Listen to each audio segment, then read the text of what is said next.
All right, so let's go to the next one, right? This one is from JJ_Adams23. Did you have any moments throughout your career that you thought you were doing a disservice to your clients? Communication, methods of training, etc. And what challenges, if any, did you face as a young S&C coach? That's a great question.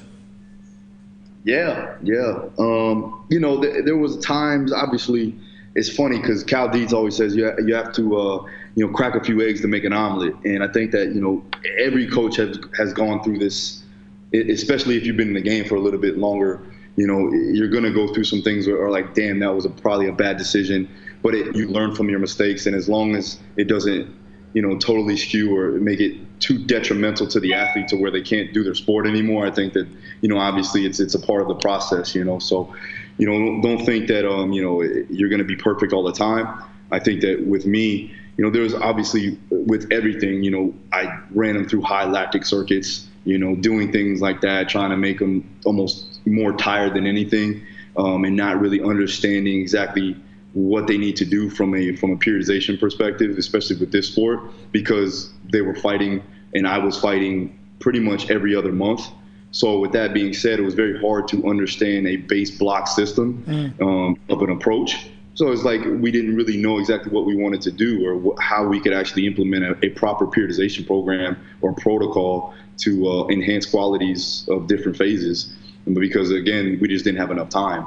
So with that being said, I think that if I were to say anything, it would have been just running myself and running my teammates and other fighters through the, you know, through the ringer, just like you said. And again, not just performance starts to decrease, but overall quality of health. You know, you start to develop injuries and, you know, sicknesses and things like that. And that's something that nobody wants to go through. No coach wants to have their athlete get hurt, you know, especially from an overuse injury. That's even worse. Yeah. So, you know, that's exactly what I would say is been my deal. And as far as like challenges, you know, again, it's always going to be an issue, especially as a young coach, to get overall buy-in from an older client, an older athlete, because you haven't been in the game for that long.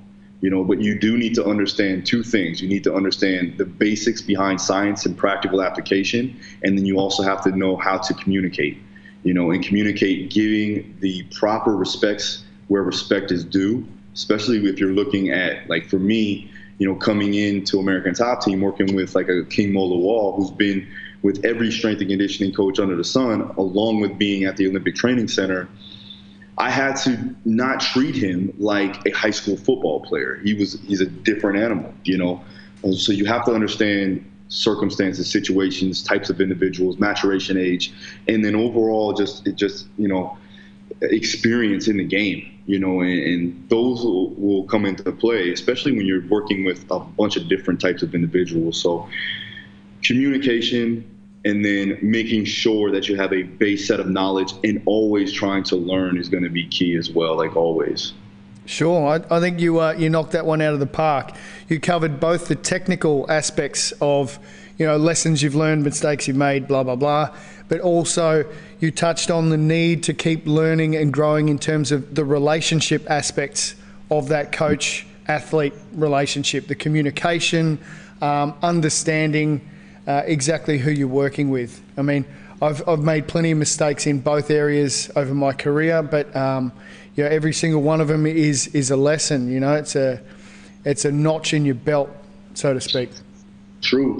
You're gonna get that, and there's gonna be times where you're like, and still to this day, like there's some things that I do that I'm like, you know, but that makes you a good coach. You know what I mean? I think that when you almost not so much second guess, but you want to know the true answer. And you're never going to know everything. You're never going to know everything. If you think you know everything, chances are you're not a very good coach anyways, right? So at the end of the day, you need to know that there's always going to be something that's going to, you know, require you to go the extra mile and to learn, right? And now that I know about the human body, to that extent, if you were to ask me like 10 years ago if I knew about the human body and the way it, you know, processes information and the way it goes about from a physiological standpoint, or how it, it takes in information, or, kind of deals with stresses, like, I would say, yeah, I know a fair bit amount, right? Now I would say probably about 10% at most, because there's so many different aspects when it comes down to it. But again, you need to know the basics, and then from there you can start to increase your level of acuity through hierarchies of different types of levels of learning, whether that be from the cellular level all the way up to psychology, right? So there's different realms of coaching that you need to hit on. It's not just about the physiological aspects of coaching, or about strength training, or about the biomechanics. It's also about the psychological aspect, the mental aspect, having personal ability, knowing an individual. And then again, you have to know the sport. And that's always a key thing that I always harp on with all of my assistants, interns, my mentorees. These kids, like these guys, they need to understand first and foremost who they're working with, what type of individual are they working with, what's the schedule like, and then the sport of what they're playing in or what they're doing. Yeah, it's good. That's excellent. And just on that, that point where no one can ever really know everything, a really smart man once said to me, if you're the smartest person in the room, then you're in the wrong fucking room. So, always be looking to surround yourself with people that are more accomplished than you, that obviously that don't, make you feel like shit about yourself and, make you compare yourself to other people. But you want to be continuously learning off other people that are better at the thing than you are and smarter than you are in that area. So that would be my addition to that point.